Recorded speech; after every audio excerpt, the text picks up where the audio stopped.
This episode is sponsored by SmartVestor. Connect with an investing pro for free at RamseySolutions.com/invest.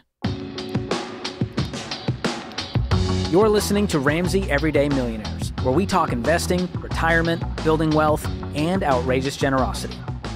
Justin's in Spokane, Washington. Hi, Justin. How are you? I'm blessed. Good. How can I help? So about a year and a half ago, we were gifted over $3 million into a particular stock from a family member. Wow. We've paid off debts. We've built our forever home. We now have about over $1 million sitting in that stock, but I hate having all of our eggs in one basket. And I'm looking for some tools to diversify and set everything up for our kids, etc. Ouch. That's wonderful. I hate it when somebody gives me $3 million. Right? Oh, man. Justin, how old are you guys? 45. Okay. So you're the guy with the rich uncle. I always wondered where you were. Oh, my gosh. Well, y'all have done so well already, number one. Yeah, you've been very That's smart. very wise. You've been very smart. So the person's still alive, right? Correct. Okay. So you've already discovered from your tax people that your basis to calculate your capital gain when you sell this is whatever they paid for it. Correct. Okay. So, in other words, if you have $1 million in stock left and they paid $500,000 or $400,000 for it, you're going to pay taxes on the $600,000 gain. Correct. Okay. All right. As long as you know that, then we're a step ahead. You've done a really good job on this. Way to go. And which company is it in? Apple. Oh, wow. It's great stock. Yeah. Okay. Yeah. Yeah. No wonder. I mean, that stock's done extremely well. Well, that's cool, man. And you're very smart to not leave it all in one place, even if it is Apple, and I'm a fan. I don't own any Apple, but I'm a fan of the company, Correct. of the business and everything. They've done a wonderful job. I own some mutual funds that own Apple, lots of them. So you're going to diversify it so that you don't, if Apple puts out a bad screen or something that stock tanks, you don't get caught, right? Correct. Very smart, very smart. Okay, so your plan is to sell it and do something else with the money after you pay your taxes, correct? Correct. So what do you plan to do? I'd like to find some passive income opportunities as well as setting aside for retirement and, money for the kids if they decide to go to college or trade school or, in the future. Mm-hmm. Okay. Well, I mean, you easily drop $50,000 a kid into a 529. How old are the kiddos? 5 and 7. Yeah. $50,000 in each of those, you'd be done for college. That's it. That's 100 of it if you want to do that. Okay. If you want to save money for something else for the kids, just save it in your name and you can do something for them later. Okay. If you want to help them with a house or something later in addition to college, that's very cool. And then passive income. What do you mean by passive income? I mean, my wife works full-time, I'm part-time, and I also take care of the kids. So I'm just looking for ways to just bring in money, use our money to make money, essentially. Okay. All right. Using your money to make money may or may not be passive income. The people Correct. on TikTok call real estate passive income. Real estate's not passive. Okay. No, it definitely is I not. own a bunch of real estate, and if you go buy some real estate, expect it to be active, not passive. So it's good. It's a good investment, but it's not something like you just sit and money shows up in your account. Mutual funds are pretty passive. I don't do much with those except just watch the number come into my email inbox, right? Perfect. So, I mean, you can do some of that, and if you want to buy a piece of real estate. Now, there are types of real estate that are more active, require more hassle and drama than other types. Okay. So there are very low-maintenance versions of real estate. For instance, you could buy a little warehouse on what's called a triple net lease. Triple net means they pay the lights and water, the tenant, they pay the insurance, and they pay the taxes, and they pay you rent. Oh, okay. And they do the maintenance. So that's close to passive. It's about as close to passive as you can get in real estate. So a little warehouse deal with a triple net lease is a low drama type of real estate to own. The highest drama real estate to own is very high yielding, but it's a lot of drama, and that's lower income residential.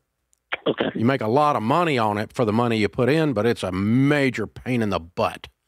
Yeah. So, and it's sometimes even dangerous. But and I've owned both of the two things we're talking about. I don't own either one of those two right now. I would buy one of those warehouses if I found one. But anyway, that's the kind of stuff you're looking for. And then just take your time You've got time on your side. And, the good news is you can liquidate this stock in 72 hours pretty easy.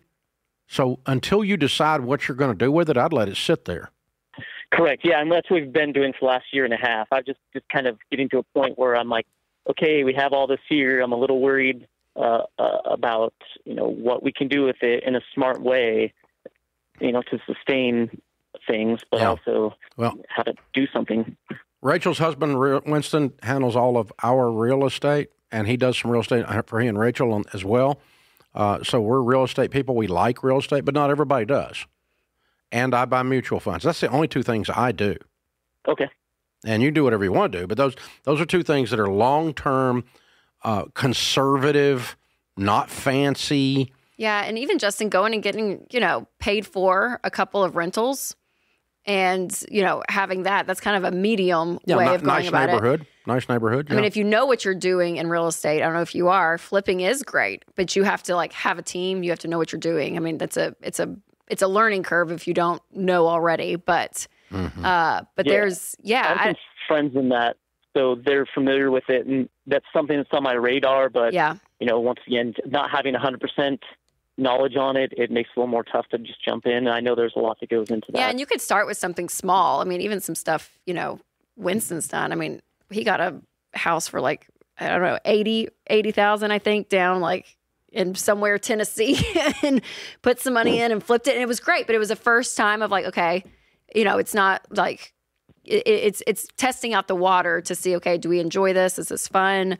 What did we learn? But start small is what I would say. But quickly that returned. I mean, it has shocked me. That one did real well. Well, and others. I'm like, it's a fun thing. But again, you have to love it, and that's his job, and that's what he enjoys, and all of that. But there's a sharp learning curve with it. But if you can get it and have the right people on your team, don't get fancy. Make sure you set the tax money aside because you're going to have a tax bill.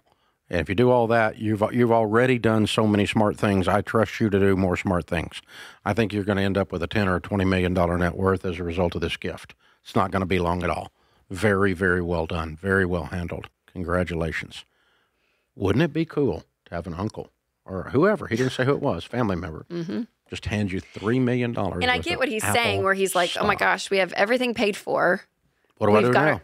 And I work part-time, I'm with the kids, my wife works full-time, but we have $1 million. How can we be living off that? I mean, there is a feeling of invest in mutual funds. If you just drop the whole thing, ding. In a mutual fund. And then what? And you live off the... It'd make $100,000 a year. Yeah, and you just live off that return. Yeah. Pretty easy. Yeah. Pretty easy. So... Give or take. I mean, it might make 80 some years, it might make 140 some years. Yeah. It's somewhere in there. And that's a little bit of a different call when we talk about net worth millionaires. Usually it's tied up in your primary residence or in your 401k that you can't touch. But when you have something that is so liquid, I could hear him be like, gosh, I feel like we could have more freedom in our lives or be making money off this money, right? So I hear you, Gabriel. You know what? That's what passive meant. When he said passive then. Yes. It wasn't the tic-tac people. No. I think it was just gosh, we have $1 million. Yeah. I ought to be able to put that somewhere and it ought to send me a check. Exactly. That's you true. Would say in that case, a mutual fund is what you would do. That's exactly what I do. Yeah. It's what I've done. But but in addition to that, I bought income producing real estate. In addition to that, and you can have, and real estate will typically, folks, yield you more money than mutual funds will if you purchase it properly, if it's income producing real estate, but it has a lot more hassle to it. Do not be confused that renters pay your payments. No, they don't. You pay cash for your real estate because sometimes renters are renters because they don't pay. Thanks for tuning in to Ramsey Everyday Millionaires. To learn more about investing, visit RamseySolutions.com/investing or click the link in the show notes. Ramsey Solutions is a paid non-client promoter of participating pros. Learn more at RamseySolutions.com/SmartVestor.